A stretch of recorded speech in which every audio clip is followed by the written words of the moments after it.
Nyali ne koileng nyom madal nga chin yo na tuan na be yen ke changdan nyali berwanyo wada kuburu wel kanyo edin riang ron ko chalon ror ko indor wada ko katem ne roke amit chekati bandi tangon na be ko ke aken pia de penenti kal panda tie beberlo yum kawe kwa odia pio nyalen ke wai do neroke uje panda dum ke rong de tim kulai kudiat awai abak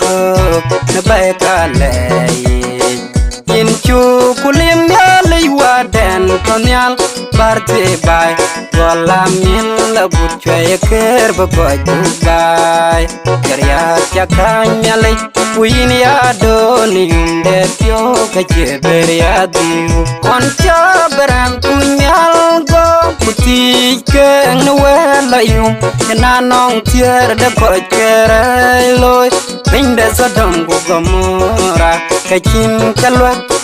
ten ke changdan ya le ye ko ba ka je pyo no wo ko pa no re da ye ko e ken na be ye wo irio pyo wa ko dia pyo nya len ke wo I do na ro ke ku je pa da dum ke rong de tim ku lai ku dia wa ya ba ko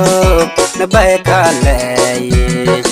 in chu kulim nyali waden tonyal parte bai golam min la butche ker ba ko bai yarya chakanya le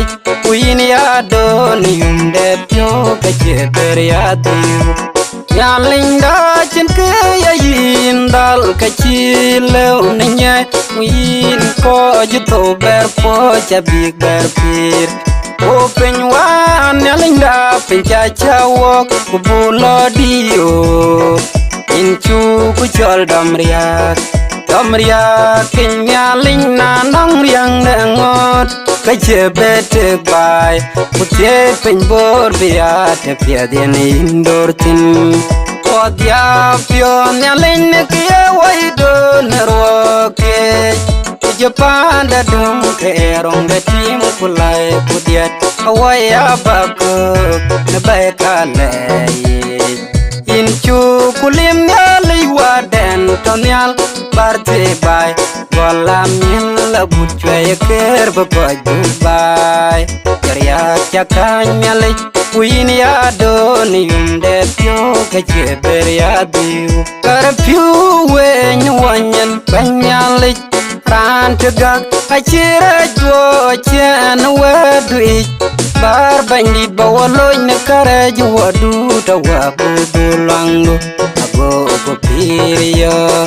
kan pir kai pyo nyali wada chawa ja pi ko buindor odia pyo nyali ne ke wai do neroke Japan da dum ke rong de tim kulai kudiat awai abak na bai kale in chu kulim nyali waden tonyal parte bai wala min la butche ker ba bai yarya chakanya le win ya do ni umde pyo ka che